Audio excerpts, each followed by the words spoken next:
masaya ang mga taga Santo Niño dahil bayanihan sa barangay nila. Lahat ay excited at handang-handang makiisa.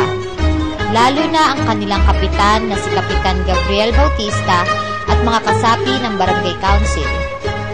Gaya ng nakagawian, si Nino Bautista ang MC. Nagsimula ang gawain sa panalangin na pinangunahan ni Gertie Nicodemus de Castro. Bago formal na buksan ang gawain, nagkaroon ng palaro na masayang sinalihan ng mga taga Santo Niño. Bumati ang City Administrator na si Attorney Rizal de Mendoza at iba pang mga panauhin. Sa tagumpay ng bayanihan sa barangay, sumama na rin ang ibang kapitan. Ikinatuwa ng marami ang maikling pananalita ni Mayor Christian. Batid nila ang katapatan nito.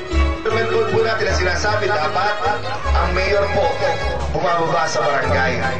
Dapat isang beses man lang sa loob ng 6 na buwan. Kaya po natin tinawag na bayanihan. Kung makita ninyo, bayanihan sapagkat mula sa salitang bayanihan. Ano po ba ibig sabihin ng bayanihan? Tulong-tulong.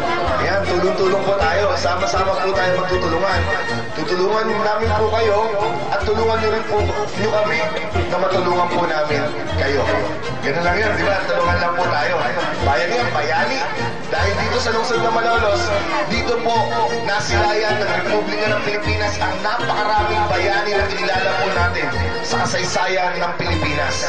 Saan po ba talaga itong bayanihan sa barangay? Ang unang trust po na hinahanap natin dito ay hanapin namin mismo.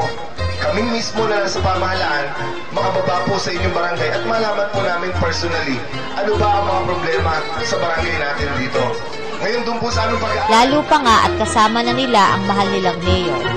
Katulad ng dati, hindi nagsasawa si Mayor Christian sa pagbaba sa mga barangay upang makita mismo ang kalagayan ng mahal niyang mga kababayan. Ikinatuwa ng mga taga-barangay Santo Niño ang pamimigay ng mga hiniling ng mga barangay tanod, health workers at kabataan. May tulong din sa mga indigents na pamilya. Marami pang tulong ang ipinagkaloob na lubos na ikinasiya ng mga mamamayan.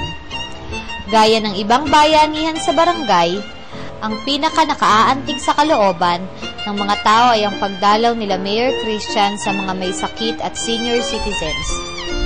Muli na namang ipinakita ng administrasyong natividad na saan man naroroon ang mamamayan, mapabukid o mapabayan, maaabot sila ng kamay ng punong lungsod. Nakatutuwang makita na kasama ni Mayor sa paglilibot hindi lamang ang Barangay Council ng Santo Niño, kundi mga kapitan ng ibang barangay at mga kawani at pinuno ng pamahalaang lungsod. Sari-sari ang daing ng mga may sakit, may cancer, may na-stroke, nadulas, kailangan ng tungkod, wheelchair, may diabetes, paralitiko, at iba pang karamdaman na para kay Mayor Christian ay kailangang agad tugunan. Gaya ng sa ibang barangay, galak sa puso at patuloy na tiwala sa pamahalaan ang idinulot ng bayanihan sa Barangay Santo Niño. Isang kalakasan nito ang mga volunteers na nakaalalay, sila ang naghahanap ng mga may sakit, senior citizens at iba pa. Kahit tapos na ang pagdalaw, patuloy pa rin ang kanilang pagsubaybay. Sa hapon, natapos na naman ang isang mabungang araw na nagpatotoo na sa sama-samang pagkilos ng mamamayan at pamahalaan, unti-unting nasusumpungan na natin ang pagbabago.